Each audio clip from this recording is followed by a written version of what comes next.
शुक्ला जी नमस्कार। नमस्कार जी।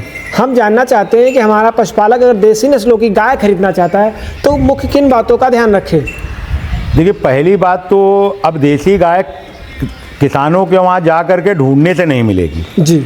अब देसी गाय मिलेगी व्यापारियों के पास। व्यापारियों के पास तो किसी अच्छे व्यापारी हाट बाजार से आप गाय लें।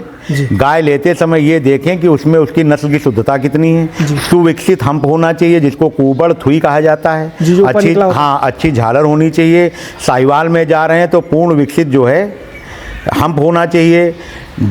झालर जो है नाभि से लगा गल कंबल ऊपर से शुरू होकर के नाभि तक, नाभि से चालू होकर गर्दन से चालू होकर नाभि तक, नाभि से उसके अडर तक आए।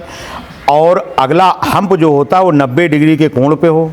कोई अंतर नहीं पड़ता, बस मल्टी कलर नहीं होना चाहिए। कोई अंतर नहीं पड़ता है कि अगर आपकी ब्रीड में थोड़ी कमज़ोर है या जैसी है, वो आप नस्ल संवर्धन से उसको सही कर सकते हैं। कहीं कंपटीशन में आपको उतारना नहीं है। अच्छे दूध की गाय लीजिए, माँ का दूध अच्छा होना चाहिए।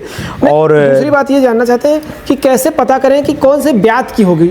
नहीं, दूसरे पहले ब्यात की बता के देसी गाय में तो जानना कठिन काम है। वो कठिन है। फिर अभी देखिए, हमारी गाय 6 वेत की है, उसको कोई बता ही नहीं। कठिन काम है जानना कि उसमें अनुमान कैसे अनुमान वो दांतों से कर सकता है। अगर दांत अगर दांत हैं। देखिए, देसी गाय अदंत भी पहला हो सकती है, 2 दांत भी पहला हो सकती है, 4 दांत भी पहला हो सकती है। उसकी खिलाई के ऊपर, उसकी चराई के ऊपर है। बाकी देसी गायों को उम्र से जज नहीं कर सकता है। हमने 20 ब्यात तक की गाय लोगों के वहाँ देखी जी, और आराम से दूध दे रही है भी मिलकर दे रही। गाय, देसी गाय में आदमी ब्यात न देखे, अच्छी गाय देखे। क्या फर्क पड़ता है अगर वो 7 बेंत है, 8 बेंत है, एक भी उसकी अच्छी बच्चियां मिल गई तो पूरी व्यवस्थाएं सही हो जाएंगी, सब सही हो जाएंगी।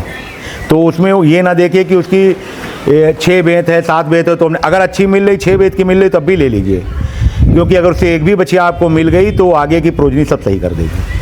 अब देखिए, हमारे वहाँ वो गाय थी, 5वें-6ठे बेत में हाथी का जन्म हुआ था, उसने तो इतिहास रख दिया। तीसरी बात हमारी ये है कि गाय देसी नस्लों में लोग बताते हैं गाय ठंडी नहीं होती। गाय तो बहुत ठंडी होती हैं। आप जिस गाय को बताइए, देखिए, जिसके नीचे दूध होगा वो ठंडी होगी, जिसके नीचे लीटर 1.5 लीटर टाइम का होगी वो तेज होगी। वो आपने कहावत नहीं सुनी है, जिन वृक्षों पर फल लगे होते हैं वो स्वतः ही झुक जाते हैं। हमने कभी आज तक है भी मिलकर टाइट मिजाज की नहीं देखी। बाकी देसी गाय है, पहले वेत की अगर आप लेके आते हैं तो थोड़ी सी मशक्कत तो 2-4 दिन करनी पड़ेगी, सब में करनी पड़ती। भाई आप देख लीजिए, हम दूर की बात तो नहीं कहते हैं। अब अंग्रेजी गाय दूध देने के लिए बनी है तो वो थोड़ा उथल कूद कम करती है, देसी गाय थोड़ा बहुत करती है, लेकिन सब बहुत सीधी। जिनके नीचे दूध है कोई दिक्कत किसी तरह न लगाने में दिक्कत, न बनाने में दिक्कत, किसी तरह की दिक्कत नहीं। ठीक है शुक्ला जी, बहुत बहुत धन्यवाद।